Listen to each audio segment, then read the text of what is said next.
everyone. Our today's class of class 9, chapter 3rd, atoms and molecules. And this is part 5th of this chapter.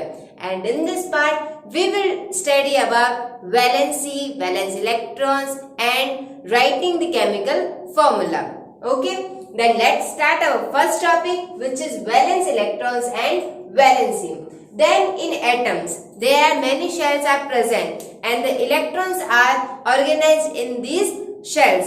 तो जो ये shells होती है, जैसे ये एटम है, कोई भी हमारे पास ये एटम है, ओके, तो इस एटम में क्या प्रेजेंट होते हैं? इलेक्ट्रॉन्स होते हैं. तो जो वो इलेक्ट्रॉन्स हैं वो क्या करते हैं, जो इसका न्यूक्लियस कोर है, मतलब जो चार्ज कोर होता है मिडिल में, उसके जो है वो सराउंडिंग क्या करते हैं? रिवॉल्व करते रहते हैं. तो जो ये सेल्स होती है वो क्या होती है, जिसके अंदर जो इलेक्ट्रॉन्स रहते हैं वो क्या होती है? फर्स्ट होती है के, सेकंड होती है एल, थर्ड होती है एम, और वैसे ही क्या होती है, जैसे जैसे जो एटम है उसकी साइज जैसे जैसे इंक्रीज होती है वैसे वैसे नंबर ऑफ शेल्स भी क्या होती है? इंक्रीज होती जाती है. तो जो के है उसके अंदर जो नंबर ऑफ इलेक्ट्रॉन्स है वो होते हैं 2, जो एल है उसके अंदर नंबर ऑफ इलेक्ट्रॉन्स होते हैं 8, और जो n है उसके अंदर नंबर ऑफ इलेक्ट्रॉन्स होते हैं 18. वैसे वैसे नंबर ऑफ इलेक्ट्रॉन्स क्या होते जाते हैं? इंक्रीज होते जाते हैं. और किसी भी एटम के अंदर जितने नंबर ऑफ इलेक्ट्रॉन्स होते हैं वो क्या करते हैं? चार्ज न्यूक्लियस के चारों तरफ रिवॉल्व करते रहते हैं. बट जो इलेक्ट्रॉन्स आफ्टर मोस्ट सेल के अंदर जो प्रेजेंट रहते हैं उनको हम क्या कहते हैं? Valence electron. और वही इलेक्ट्रॉन्स रेस्पॉन्सिबल होते हैं किसी भी एटम की प्रॉपर्टीज या फिर किसी भी केमिकल की जो केमिकल रिएक्शन करने की जो एबिलिटी होती है उसके लिए, कि कौन सा एटम किस तरीके से केमिकल रिएक्शन परफॉर्म करेगा. That's clear. Then the electrons present in outermost cell are called valence electrons. किसी भी एटम के अंदर जो इलेक्ट्रॉन्स आउटर मोस्ट सेल के अंदर प्रेजेंट होते हैं उनको हम क्या कहते हैं? Valence electrons. फॉर एग्जाम्पल, अगर हम सबसे पहले किसी भी एटम की बात करते हैं, जैसे कि हम एटम ले लेते हैं सोडियम का, okay, then here the atomic number of sodium is 11 and the atomic number is equals to the number of electrons, but in neutral atom, okay, then here the number of electron is 11. तो अब जब हम इन electrons को shells के अंदर organise करेंगे तब first shell के अंदर कितने इलेक्ट्रॉन्स आएंगे? 2. सेकेंड शेल में 8. तो मैंने ये 8 इलेक्ट्रॉन्स क्या कर दी? यहाँ पे ऑर्गेनाइज कर दिए. ओके, यहाँ पे 8 इलेक्ट्रॉन्स आ गए, तो यहाँ पे अभी टोटल कितने हुए हैं? 8 and 2 10. अभी भी एक इलेक्ट्रॉन बाकी है, तो जो एक इलेक्ट्रॉन लास्ट बच गया है वो कौन सी शेल में आएगा? नेक्स्ट शेल में, nth शेल के अंदर. ओके, तो जो ये लास्ट 1 इलेक्ट्रॉन है वो क्या है? Valence electron of sodium. Okay, तो जो वैलेंस इलेक्ट्रॉन्स होते हैं वो क्या होते हैं? जो वो इलेक्ट्रॉन्स जो कि आउटर मोस्ट शेल के अंदर प्रेजेंट होते हैं.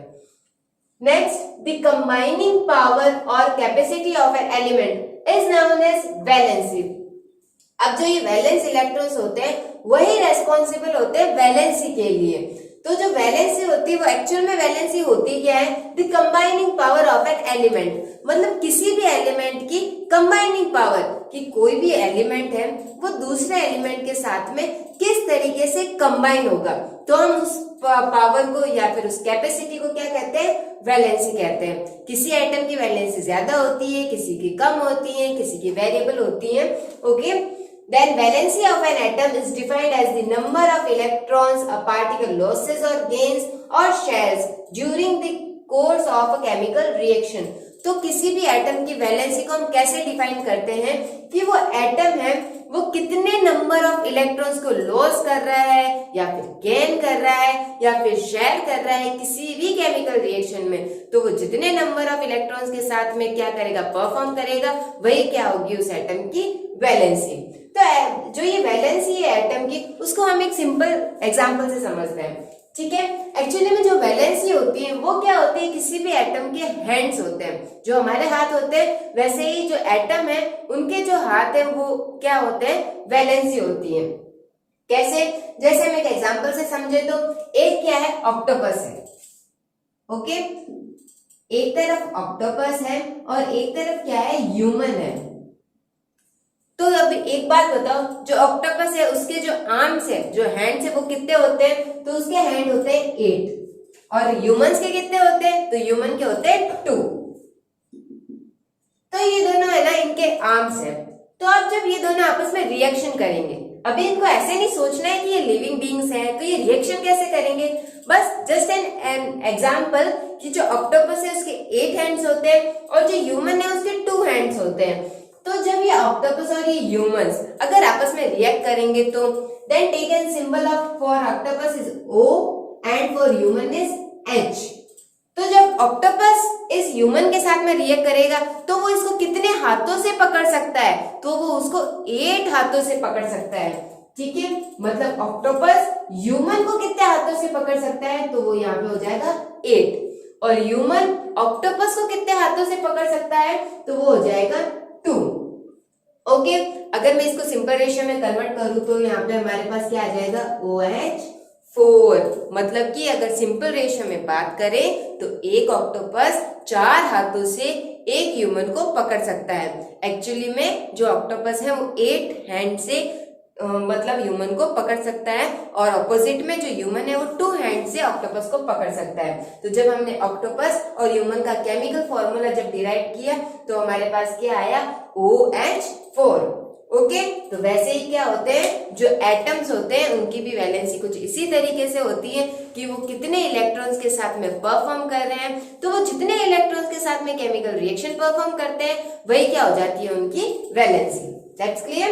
Then next, valency may be positive, negative or zero, and the meaning of positive valency, that means atom can lose electron, and the meaning of negative valency means atom can gain electron, and the meaning of zero valency, that means there is zero number of electrons present in outermost shell of an atom. That means, for example, the atom of any noble gases have zero number of electrons in their outermost shell for any chemical reaction.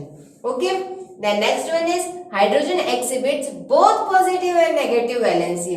जो hydrogen एक ऐसा element है जो क्या करता है? Both positive and negative valency को exhibit करता है। फॉर एग्जांपल, अगर हम पॉजिटिव वैलेंसी की बात करें तो वो पॉजिटिव वैलेंसी कौन से कंपाउंड्स के अंदर शो करता है?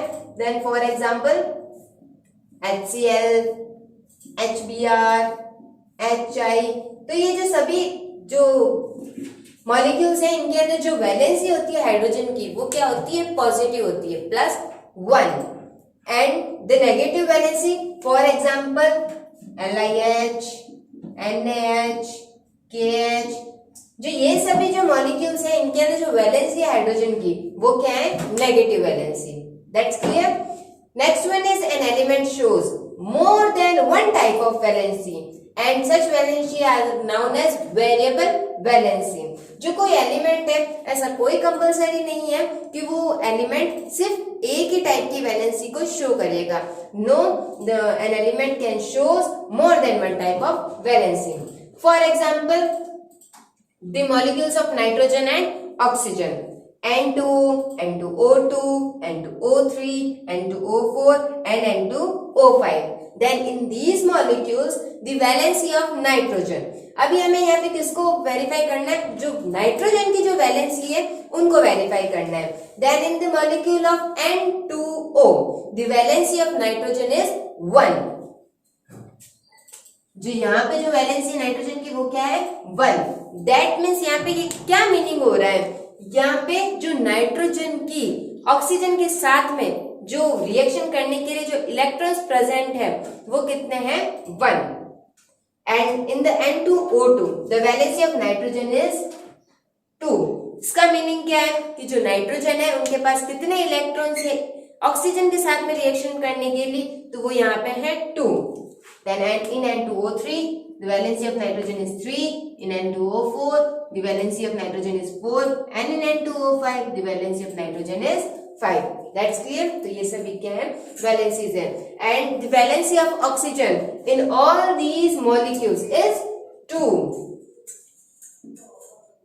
valency of oxygen तो इन सभी मॉलिक्यूल्स के अंदर जो ऑक्सीजन की जो वैलेंसी है वो क्या है 2, क्योंकि जो ऑक्सीजन है वो कितने नंबर ऑफ इलेक्ट्रॉन से नाइट्रोजन के साथ में रिएक्ट कर रहा है, then the number of electron is 2. Okay, then the next one is valency and name, कि जितनी वैलेंसी होती है तो उनके नेम क्या होते हैं.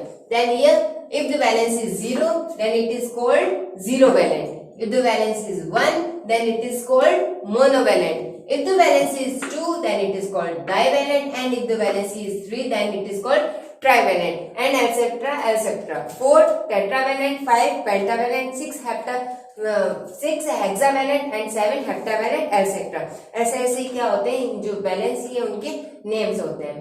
Then here elements and valency. अब हम क्या करते हैं, जो एलिमेंट्स हैं उनके पर्टिकुलर वैलेंसी की बात करते हैं. तो यहाँ पे हाइड्रोजन, तो जो हाइड्रोजन के आउटर मोस्ट शेल के अंदर नंबर ऑफ इलेक्ट्रॉन्स होते हैं 1. एक्चुअली में जो हाइड्रोजन है उसके पास नंबर ऑफ इलेक्ट्रॉन्स ही कितने होते हैं, टोटल नंबर ऑफ इलेक्ट्रॉन्स 1. तो आउटर मोस्ट शेल में भी 1. तो जो वैलेंसी है मतलब हाइड्रोजन कितने नंबर ऑफ इलेक्ट्रॉन्स के साथ में किसी भी दूसरे एटम के साथ में रिएक्ट कर सकता है, तो वो यहाँ पे क्या आएगा 1. Then in the oxygen, then here the atomic number of oxygen is, then the atomic number of oxygen is 6. okay, तो यहाँ पे जब इसके एटॉमिक नंबर क्या है 6 नहीं 8, then the atomic number of oxygen is 8. तो यहाँ पे जो आउटर मोस्ट शेल है वहां पे कितने नंबर ऑफ इलेक्ट्रॉन्स होंगे 6. देखो K के अंदर कितने नंबर ऑफ इलेक्ट्रॉन्स आएंगे 2. इन L जब 2K के अंदर आ गए हैं तो पीछे कितना बचे 6. तो जो K के बाद में L, तो L के अंदर जो नंबर ऑफ इलेक्ट्रॉन्स आ जाएंगे 6. तो जो 6 नंबर ऑफ इलेक्ट्रॉन्स आ रहे हैं टोटल उसको चाहिए कितने 8 चाहिए. दैट मीन्स यहाँ पे कमी कितने इलेक्ट्रॉन्स की है 2 इलेक्ट्रॉन्स की कमी है. तो इसका मीनिंग क्या हुआ कि जो ऑक्सीजन है वो या तो 6 इलेक्ट्रॉन्स को डोनेट करे या फिर 2 इलेक्ट्रॉन्स को एक्सेप्ट करे. तो जो ये ऑक्सीजन है वो क्या करता है 2 इलेक्ट्रॉन्स को एक्सेप्ट करता है. That's why the valency of oxygen is 2. Okay. Then in the carbon, the atomic number of carbon is 6. Then the number of electrons in the outermost shell of carbon is 4. That's why. तो यहाँ पे जो carbon के पास में जो valence electrons है वो है 4. तो या तो वो क्या करे कार्बन या तो 4 इलेक्ट्रॉन्स को एक्सेप्ट करे या फिर 4 इलेक्ट्रॉन्स को डोनेट करे. तो जो कार्बन है उसके पास में दोनों ही चॉइसेस होती है. That's why here the valency of carbon atom is 4. Then nitrogen, the atomic number of nitrogen is 7. Then the valence electrons of nitrogen is 5. तो यहाँ पे 2 पॉसिबिलिटीज होती है, या तो जो नाइट्रोजन है वो क्या करे 5 इलेक्ट्रॉन्स को डोनेट करे या फिर 3 इलेक्ट्रॉन्स को एक्सेप्ट करे. लेकिन जनरली जो नाइट्रोजन की जो केमिकल रिएक्शंस होती है उसमें वो क्या करता है नाइट्रोजन 3 इलेक्ट्रॉन्स को एक्सेप्ट करता है, क्योंकि जो एटॉमिक रेडियस होती है नाइट्रोजन की वो क्या होती है बहुत ही ज्यादा स्मॉल होती है साइज में. Then that's why the valency of nitrogen is 3. And chlorine, the atomic number of chlorine is 17. Then now here the valence electrons of chlorine. तो यहाँ पे जब हम इस valence electrons को कैलकुलेट करेंगे तब K के अंदर नंबर ऑफ इलेक्ट्रॉन्स आ जाएंगे 2, N में आएंगे 8 and M में कितने आएंगे 8 and 2 10. तो 2 शेल्स के अंदर आ गए, लास्ट में कितने बचे 7. तो then the number of electrons in M shell is 7. तो यहाँ पे टोटल 17 इलेक्ट्रॉन्स हो गए. Then the valence electrons of chlorine is 7. तो अभी ये क्लोरीन क्या करे या तो 7 इलेक्ट्रॉन्स को डोनेट करे या फिर 1 इलेक्ट्रॉन को एक्सेप्ट करे. देन जो क्लोरीन है वो क्या करता है 1 इलेक्ट्रॉन को एक्सेप्ट करता है. That's why here the valency of chlorine is 1. Okay. Then now for the phosphorus, then the atomic number of phosphorus is 15. Then in the K shell 2, in the L shell 8, and in the M shell 5. Then similarly as nitrogen, that phosphorus atom can gain 3 number of electrons or donate 5 number of electrons. But the atomic size of phosphorus is large comparatively to nitrogen. That's why the valency of phosphorus is 3 और 5। जो phosphorus क्या करता है, दोनों ही valency को show करता है, 3 और 5, जो कि क्या है, वेरिएबल वैलेंसी। अब ये उसके ऊपर डिपेंड करेगा फोस्फोरस पे कि वो किस टाइप के एटम के साथ में रिएक्ट कर रहा है। तो वो जिस टाइप के एटम के साथ में रिएक्ट करता है उसी टाइप की वैलेंसी को शो करता है। Then let's start our next topic, which is writing chemical formula. Then in the writing chemical formula, the first one is the valences or charges on the ion must balance. कि किसी भी ion के ऊपर जो भी valency या फिर कोई भी चार्ज अगर प्रेजेंट है तो वो क्या होने चाहिए, बैलेंस होने चाहिए। अब ये हम कैसे बैलेंस करेंगे, तो ये जब हम सीखेंगे कि कैसे लिखा जाता है कोई भी केमिकल फॉर्मूला, उसमें हम इसको क्या करेंगे, डिस्कस करेंगे। Second one is when a metal combines with a non-metal, the symbol of the metal element is written on the left hand side and that of non-metal element on right hand side. तो क्या होता है, जैसे हम कोई भी अगर chemical formula अगर राइट कर रहे हैं तो हमें क्या ध्यान में रखना है कि अगर उस केमिकल फॉर्मूले में अगर जो मेटल है अगर वो नॉन मेटल के साथ में कंबाइन हो रहा है तो जो लेफ्ट हैंड साइड में जो सिंबल आएगा वो किसका आएगा, मेटल का, and on the right hand side the symbol of non-metal. Okay, then for example, जैसे कोई भी अगर कंपाउंड ले लो, जैसे NaCl की अगर बात करते हैं तो NaCl के अंदर जो सोडियम है वो क्या है, metal, and chlorine is non metal, that's why sodium is on left hand side and the chlorine is on right hand side. Similarly, CaCl2, calcium chloride, then in the calcium chloride calcium is metal and the chlorine is non-metal, that's why calcium is on left hand side and chlorine is on right hand side. That's clear. The next one is if both are non-metal we write more electronegative element on the right hand side. तो अगर क्या होता है कि जैसे जो कोई भी अगर मॉलिक्यूल है अगर उसके अंदर क्या है, जो दोनों एलिमेंट्स है वो कैसे, नॉन मेटल है, तो जो लेफ्ट हैंड साइड में कौन सा एलिमेंट आएगा, वो एलिमेंट आएगा जिसकी इलेक्ट्रोनेगेटिविटी क्या है, कम है, और राइट हैंड साइड में वो एलिमेंट आएगा जिसकी इलेक्ट्रोनेगेटिविटी क्या है, बहुत ज्यादा है. इलेक्ट्रोनेगेटिविटी क्या होती है कि मतलब किसी भी एलिमेंट की जो इलेक्ट्रॉन्स होते हैं उनको अट्रैक्ट करने की कैपेबिलिटी होती है. तो जो ज्यादा अट्रैक्ट करता है वो क्या होता है, मोर इलेक्ट्रोनेगेटिव, और जो कम अट्रैक्ट करता है वो क्या होता है, लेस इलेक्ट्रोनेगेटिव.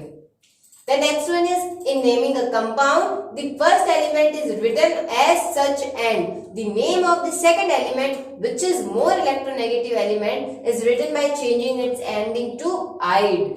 अब जब हम क्या करें, किसी भी फॉर्मूला जो भी है, किसी भी कंपाउंड का फॉर्मूला है, जब हम उसकी क्या कर रहे हैं, नेम को जब राइट करते हैं तो नेम को राइट करते वक्त हमें ये ध्यान में रखना है कि जो कोई भी क्या है एलिमेंट है जो लेफ्ट हैंड साइड में है उसका नाम हमें एज इट इज लिखना है, और जो राइट हैंड साइड में जो एलिमेंट है उसका नाम हमें किसके साथ में एंड करके लिखना है, with the ending of "-ide", "-ide". The next one is formula of simple compounds. अब हम ये चेक करते हैं कि जो कोई भी केमिकल फॉर्मूला होता है उसको राइट कैसे करते हैं. Okay, then first one is of hydrogen chloride. Then in the hydrogen chloride the elements which are present are hydrogen and chlorine. Then in the hydrogen and chlorine is non-metal and here hydrogen is act as a metal. Okay, that's why chlorine is on right hand side and hydrogen is on left hand side.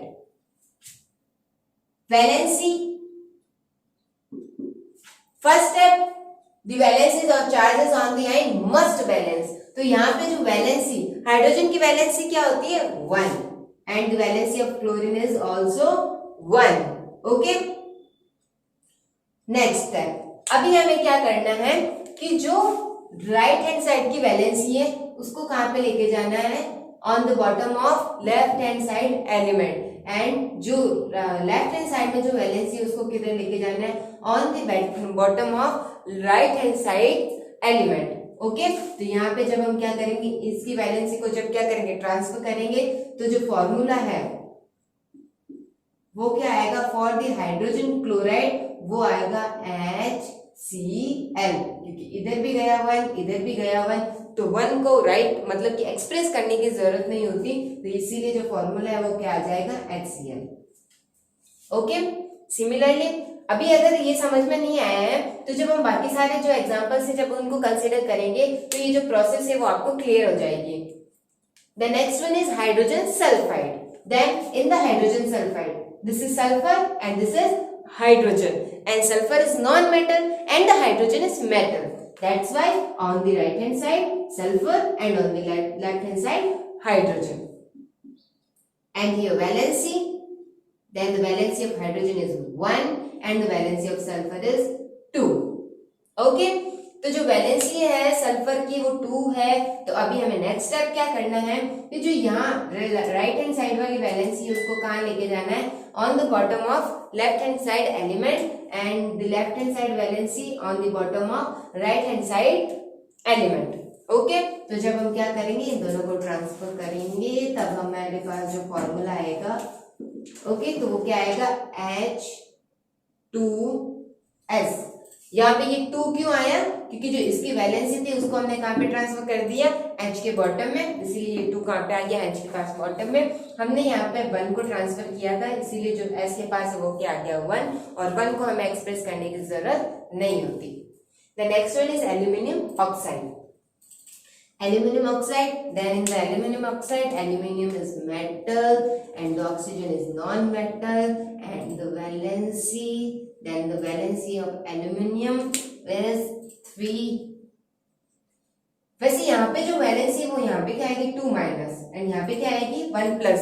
2 minus क्यों, क्योंकि जो sulphur है यहाँ पे क्या करता है 2 electrons को गेन करता है, और यहाँ पे जो हाइड्रोजन है वो क्या करता है 1 इलेक्ट्रॉन को लॉस करता है, इसीलिए यहाँ पे आएगा 2 माइनस एंड ये 1 प्लस, और इधर आएगा 1 माइनस एंड इधर आएगा 1 plus. Okay, then here the valency of aluminium is 3 plus and the valency of oxygen is 2 minus. तो जब अभी हमें क्या करना है इन दोनों को ट्रांसफर करना है, then -2 is on the bottom of aluminium and 3 plus is on the bottom of oxygen, then that's why the formula of aluminium oxide is Al2O3। Okay, तो इसी तरीके से हमें क्या करना है जो कोई भी कंपाउंड है उनके केमिकल फॉर्मूले को राइट करना है। The next example is of calcium oxide. तो जो कैल्शियम ऑक्साइड है उसमें जो कैल्शियम है is metal and oxygen is non metal, and here the valency of calcium is +2 and the valency of oxygen is -2। तो अभी हमें क्या करना है, जो ये वैलेंसीज है उनको ट्रांसफर करना है। तो जब हम इन वैलेंसीज को ट्रांसफर करेंगे तो फॉर्मूला क्या बनना चाहिए Ca2O2, बट ये फॉर्मूला नहीं बनेगा क्योंकि अभी हमें जो ये वैलेंसी है उनको किस में कन्वर्ट करना है, इन द सिंपल रेशियो। तो जब हम इस सिंपल रेशियो में कन्वर्ट करेंगे तो हमारे पास फॉर्मूला क्या आ जाएगा CaO। Then the correct formula for calcium oxide is CaO। Next one is calcium hydroxide, then the calcium is metal and hydroxide, then the hydroxide is OH. Okay, then the valency, that means the charges on the calcium and hydroxide is +2 and -1. Then when we transfer the charges of these elements, then the formula is become CaOH2. Okay, but this representation is wrong. हमें इसको ऐसे represent नहीं करना है। अब यहाँ पे क्या है, जो हाइड्रोक्साइड है वो कंप्लीट आयन, हाइड्रोक्साइड मीनिंग क्या होता है OH-1 आयन, मतलब कि एक OH मॉलिक्यूल है उसके ऊपर जो चार्ज है वो कितना प्रेजेंट है -1। तो इस कंप्लीट आयन को हम क्या कहते हैं हाइड्रोक्साइड। तो जब हम क्या करेंगे इस वैलेंसी को मतलब कि इस चार्ज को राइट हैंड साइड में ट्रांसफर करेंगे, तब हम इसको कैसे रिप्रेजेंट करेंगे इन द ब्रैकेट, और जो नंबर है उसको कहां पे करेंगे आउटसाइड द ब्रैकेट। तो then this representation is correct for calcium hydroxide. Then similarly for ammonium sulphate, तो जो अमोनियम है उसके लिए जो फॉर्मूला होता है वो क्या होता है NH4+, and for the sulphate is SO4 2 minus.